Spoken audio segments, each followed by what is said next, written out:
Bismillahirrahmanirrahim. Alhamdulillahi rabbil alamin. Wal aqibatu lil muttaqin wa la udwana illa 'alal zalimin. Wa asyhadu an la ilaha illallah wahdahu la syarika lah wa asyhadu anna Muhammadan abduhu wa rasuluh. Sallallahu alaihi wa ala alihi wa ashabihi wa man tabi'ahum bi ihsanin ila yaumiddin, amma ba'du.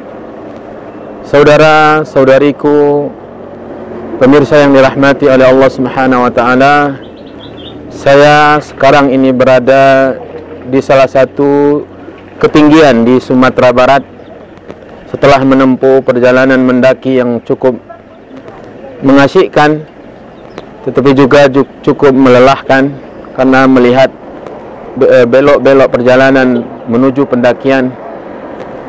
Dalam kehidupan kita di dunia ini, di atas permukaan bumi Allah yang terbentang luas, di mana ada dataran, ada pendakian, ada turunan, ada gunung-gunung yang tinggi menjulang, ada lembah-lembah yang dalam curam, dan ada hamparan daratan yang sangat luas terbentang.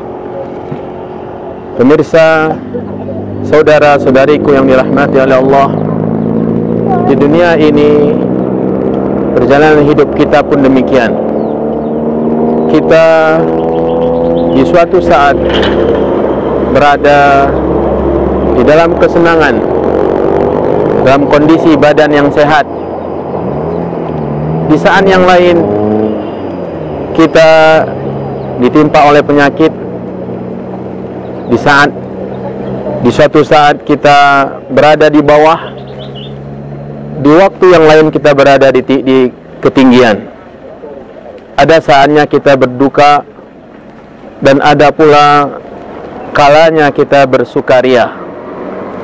Saya teringat dalam kondisi kehidupan dunia ini sebuah firman Allah Subhanahu wa taala di dalam surat Al-Muddathir.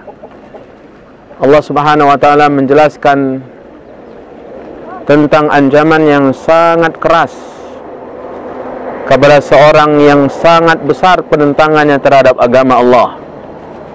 Al-Walid ibn al-Mughirah, seorang tokoh utama yang berada di garda terdepan menentang Nabi kita tercinta Nabi Muhammad SAW dalam berdakwah. Apapun ia lakukan, kata-kata, celaan, cemoohan, kutukan, apapun yang ia lakukan, yang bisa ia lakukan dengan kemampuan dan kekuatannya, ia menyakiti Nabi SAW. Allah Subhanahu wa taala menyatakan dalam Al-Qur'an, "Dzarni wa man khalaqtu wahida wa ja'altu lahu malan mamduda wa mahattu lahu tamhida thumma yatma'u an azid kalla innahu kana biayatina anida." Ayat yang akan saya bacakan inilah tema kita pada kesempatan ini. Saudara-saudariku yang dirahmati Allah, saurhiquhu sauda. Aku akan berikan dia kesulitan yang semakin lama semakin tinggi.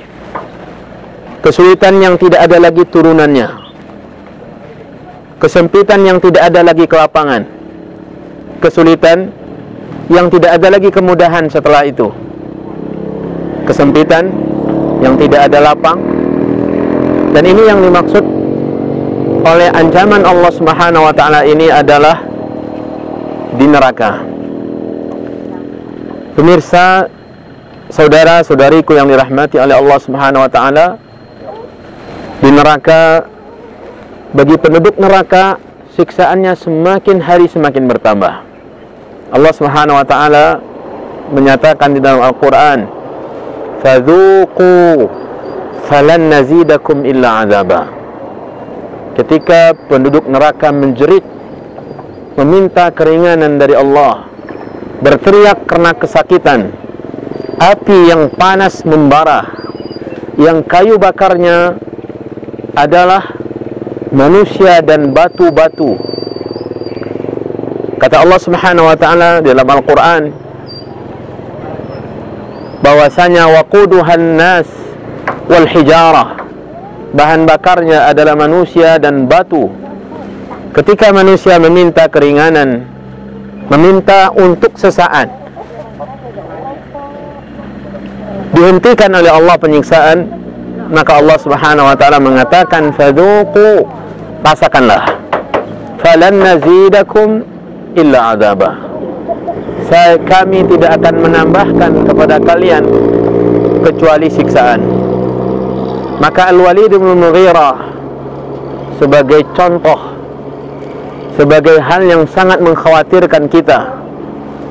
Walau di dunia ini kita hidup dalam kesengsaraan, tetapi dia hanya sebentar, saudaraku.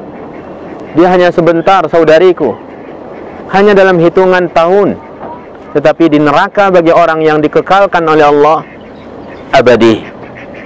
Allah Subhanahu wa taala menyatakan ini dalam Al-Qur'an bahwasanya neraka tempat yang abadi.